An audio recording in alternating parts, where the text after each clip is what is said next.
The Book of Genesis. Genesis chapter 1.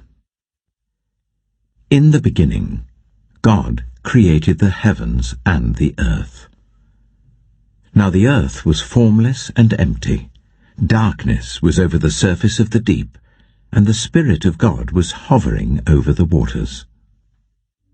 And God said, "Let there be light." And there was light.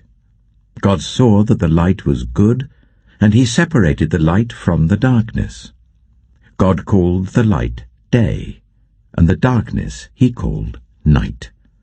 And there was evening and there was morning, the first day. And God said, "Let there be a vault between the waters to separate water from water." So God made the vault and separated the water under the vault from the water above it. And it was so. God called the vault sky. And there was evening and there was morning, the second day. And God said, "Let the water under the sky be gathered to one place, and let dry ground appear." And it was so. God called the dry ground land, and the gathered waters he called seas. And God saw that it was good.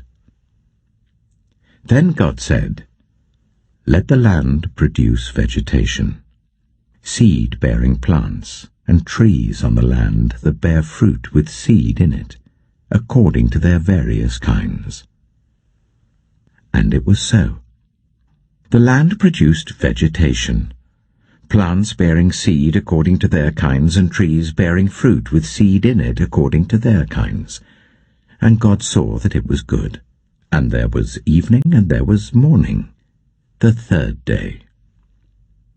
And God said, "Let there be lights in the vault of the sky, to separate the day from the night, and let them serve as signs to mark sacred times and days and years.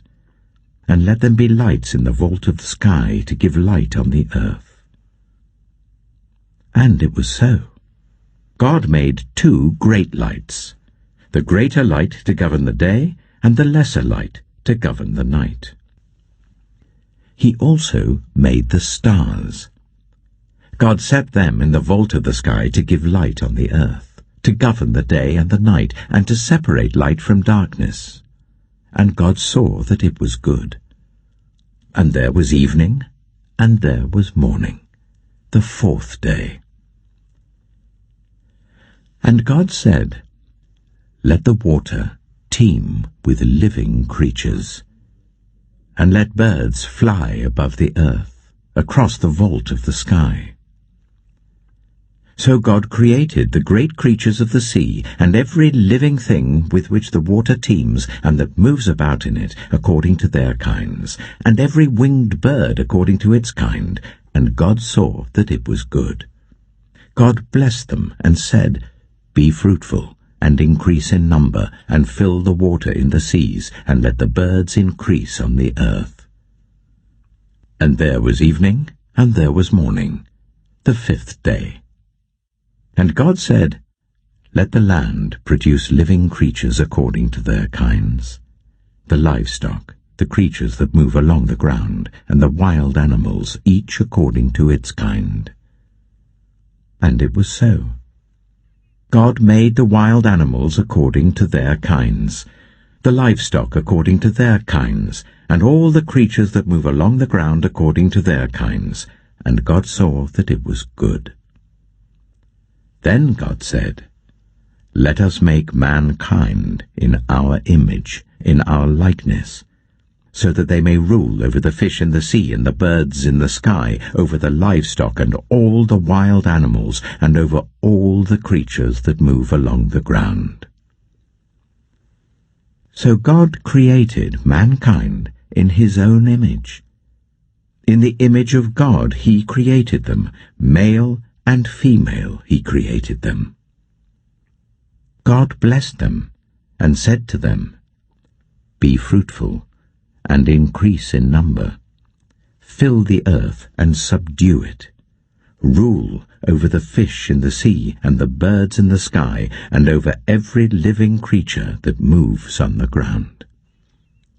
Then God said, I give you every seed-bearing plant on the face of the whole earth, and every tree that has fruit with seed in it.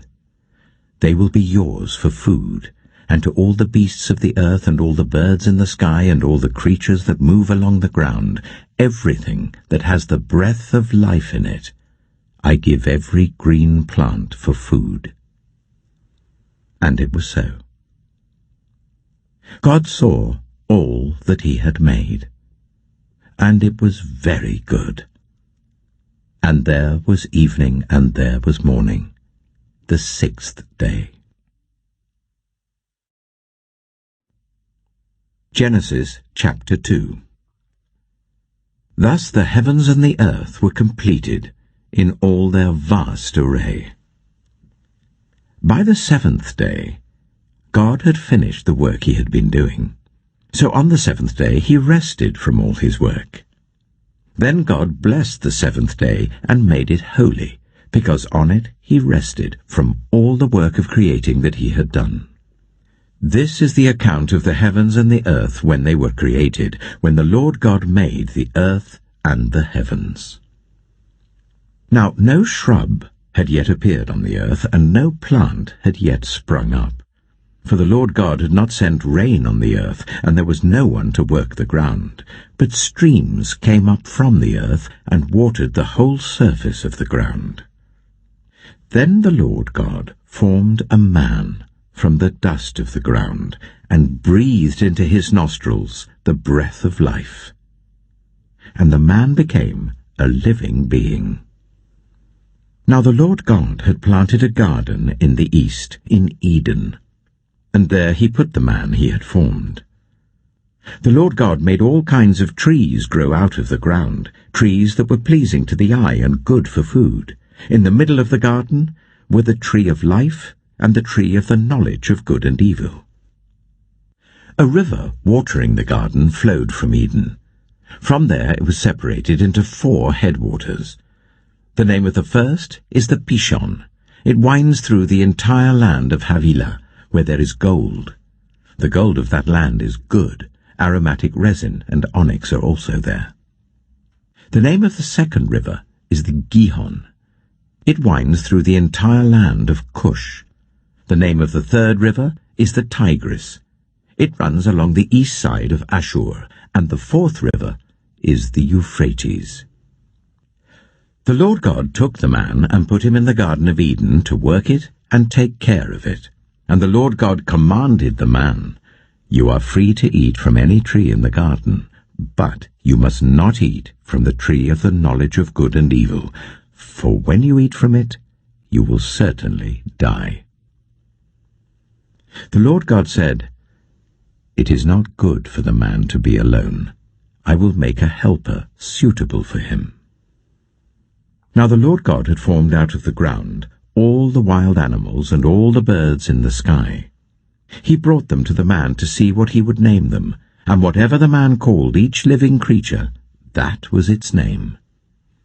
So the man gave names to all the livestock, the birds in the sky, and all the wild animals. But for Adam no suitable helper was found. So the Lord God caused the man to fall into a deep sleep. And while he was sleeping, he took one of the man's ribs, and then closed up the place with flesh. Then the Lord God made a woman from the rib he had taken out of the man, and he brought her to the man. The man said, This is now bone of my bones and flesh of my flesh. She shall be called woman, for she was taken out of man. That is why a man leaves his father and mother and is united to his wife, and they become one flesh. Adam and his wife were both naked, and they felt no shame.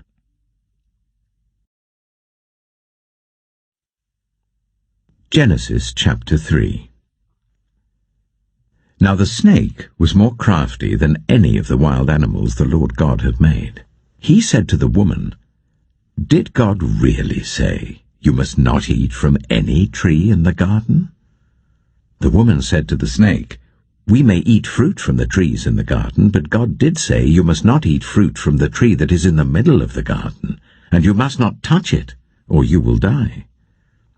"You will not certainly die," the snake said to the woman.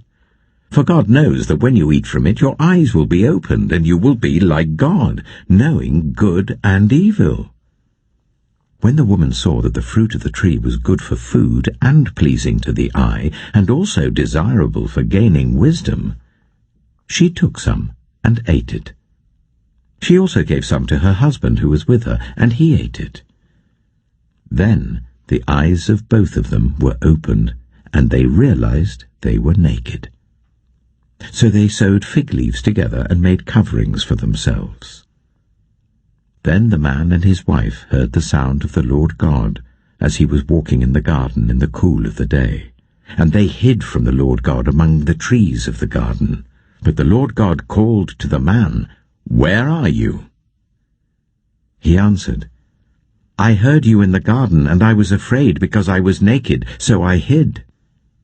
And he said, "Who told you that you were naked? Have you eaten from the tree that I commanded you not to eat from?" The man said, "The woman you put here with me, she gave me some fruit from the tree, and I ate it." Then the Lord God said to the woman, "What is this you have done?" The woman said, "The snake deceived me, and I ate." So the Lord God said to the snake, "Because you have done this, cursed are you above all livestock and all wild animals. You will crawl on your belly, and you will eat dust all the days of your life.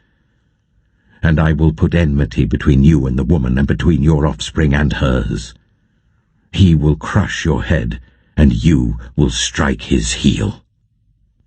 To the woman he said, "I will make your pains in childbearing very severe. With painful labor you will give birth to children. Your desire will be for your husband, and he will rule over you." To Adam he said, "Because you listened to your wife, and ate fruit from the tree about which I commanded you, you must not eat from it. Cursed is the ground because of you. Through painful toil you will eat food from it all the days of your life. It will produce thorns and thistles for you, and you will eat the plants of the field. By the sweat of your brow you will eat your food, until you return to the ground, since from it you were taken. For dust you are, and to dust you will return." Adam named his wife Eve, because she would become the mother of all the living. The Lord God made garments of skin for Adam and his wife, and clothed them. And the Lord God said, "The man has now become like one of us, knowing good and evil. He must not be allowed to reach out his hand and take also from the tree of life and eat, and live forever." So the Lord God banished him from the Garden of Eden to work the ground from which he had been taken. After he drove the man out, he placed on the east side of the Garden of Eden cherubim and a flaming sword, flashing back and forth to guard the way to the tree of life.